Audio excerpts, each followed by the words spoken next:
పడతారు. దీనికి వాళ్ళు ఏ సమాధానం చెప్తారు? దీని గురించి మేము ఈరోజు కేసు అయిపోతున్నాము.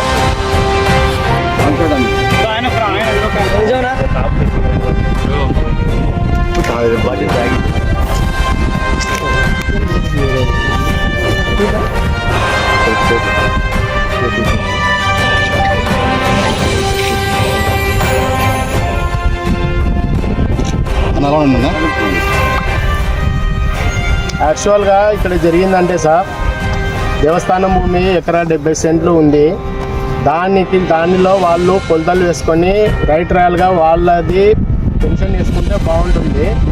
దాదాపుగా వాళ్ళది ఇప్పటికే ఆక్రమణ, రియల్గా ఆక్రమణదారులు వేరే ఉన్నారు. అపార్ట్మెంట్ చూడండి, మీకు కనిపిస్తున్న అపార్ట్మెంటు, ఆ అపార్ట్మెంటు దాదాపు 10 సెంట్లు వెనక్కి వచ్చి దేవస్థానం భూమిలో ఆక్రమణకు గురైందని చెప్పేసి ఆరోపణలు ఉన్నాయి. ఎవరైనా అపార్ట్మెంట్ అయినా ఆయన పేరు ఏదో మనకు తెలియదు సార్. ఏం కారణంగా ఇది బసవరాజు అని ఎవరో అంటున్నారు, మనకైతే ఆయనతో కాదో తెలియదు. పేరు సార్, నా పేరు గద్వాల నరసింహరావు సార్. నాది వచ్చేసి ట్రిబ్యునల్లో నాకు ఇదివరకు నోటీస్ వచ్చింటే మేము ట్రిబ్యునల్కి వెళ్ళి మా ఓఏ లాయర్ ద్వారా ఓఏ నెంబరు 29/21 మా కేసు నెంబర్ ఇచ్చారు. అది కోర్టులో నడుస్తుంది. మాకు మళ్ళీ వచ్చే సెప్టెంబర్ 4వ తేదీ కూడా వాయిదా ఇచ్చారు, కోర్టులో నడుస్తుంది. కానీ ఈరోజు నా స్థలంలో నాకు సంబంధించిన ఇప్పుడు ఓఏ నెంబర్ 29/21 నడుస్తున్న స్థలంలో 22/2021 అనే ఓఏ నెంబరు రాంగ్ వేసి నా స్థలంలో బోర్డు పాతారు. దీనికి ఈవో గారిని నేను సమాధానం చెప్పమని అడుగుతున్నాను. లేని పక్షంలో బోర్డు తీసేస్తారా, లేదంటే వెళ్ళి మేము కంటెంప్ట్ ఆఫ్ ది కోర్టుకి కేసు కింద ఫైల్ చేయమంటారా? దయచేసి ఈవో గారిని సమాధానం చెప్పవలసిందిగా మీడియా ముఖంగా కోరుతున్నాము.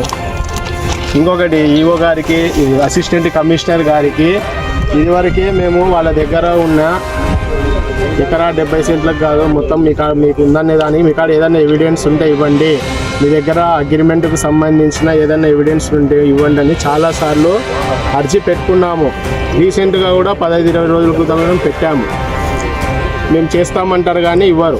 వాళ్ళ దగ్గర రైట్ రాయల్గా ఉంటే వాళ్ళు ఇవ్వడానికి వాళ్ళకి భయం ఏంటి?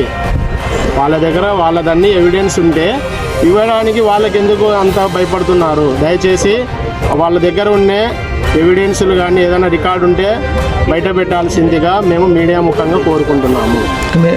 మీ స్థలంలోకి వాళ్ళు ఎందుకు వస్తున్నారు? అసలు మా స్థలంలో వాళ్ళు రావడానికి కారణము, ఇది కూడా వాళ్ళది ప్రొవిజన్ లిస్టులో సర్వే నెంబరు 2247 మీద 3.78 కాదు, మొత్తము 5 acres ఉందని చెప్పేసి రాంగుగా పొరపాటున పడింది. యాక్చువల్గా 3.78 సర్వే నెంబర్ ఉండేది 3.78, దాంట్లో 1.70 మాత్రమే రికార్డెడ్గా దేవస్థానం భూమి ఉంది. దీని మీద 2 ఎకరాల 7 సెంట్లు ఉండేది ప్రైవేట్ ల్యాండ్కు ఫ్లాట్లు వేసి దానికి సబ్ డివిజన్ జరగకపోయిన కారణంగా ఈ విధంగా వాళ్ళు మొత్తం మా దాని కిందికి వస్తున్నారు. గతంలో ఎన్నో ఏండ్లుగా 1.70 ఉండేది, సడన్గా 3.7 మాకు ఎలా అంటారు? అలాంటి అన్యాయపూర్వకమైన మాటలు మాట్లాడకుండా వాళ్ళ దగ్గర ఏదన్నా ఉంటే చట్టరీత్యా వాళ్ళ దగ్గర ఏదైనా ఎవిడెన్స్ ఉంటే దయచేసి చూపించమని చెప్పేసి ఈవో గారిని ఈ మీడియా ముఖంగా కోరుకుంటున్నాము. ఆక్రమించుకున్నాడు. ఇక్కడ పొలాలు నేను 20 చేసినాను, దేవాలయం చేసినా, ఇది చేసిన మొత్తం 10 సంవత్సరాలు పంటలు పండించింది. రియల్గా ఆక్రమణకు గురైనది దానిని వాళ్ళు కొలతలు వేయించుకొని వాటిని తొలగించుకొని వాళ్ళకు ఉన్న 1.70కి కన్సిడర్ చేసుకొని కాపాడుకోవాలని మేము మీడియా పూర్వకంగా కోరుకుంటున్నాము. దయచేసి మా స్థలాల్లోకి ఎంటర్ కావకండి. కోర్టులో ఏదైనా ఉంటే చట్టరీత్యా చూద్దాము. చట్టంతోనే అందరం నిమిత్త మాత్రమే, చట్టం ముందర అందరూ ఒకటే కాబట్టి చట్ట ప్రకారంగా పోదాము. దయచేసి ఇలాంటి కక్షపూరితంగా ఇలాంటివి చేయొద్దని ఈవో గారికి మనవి చేసుకుంటున్నాము.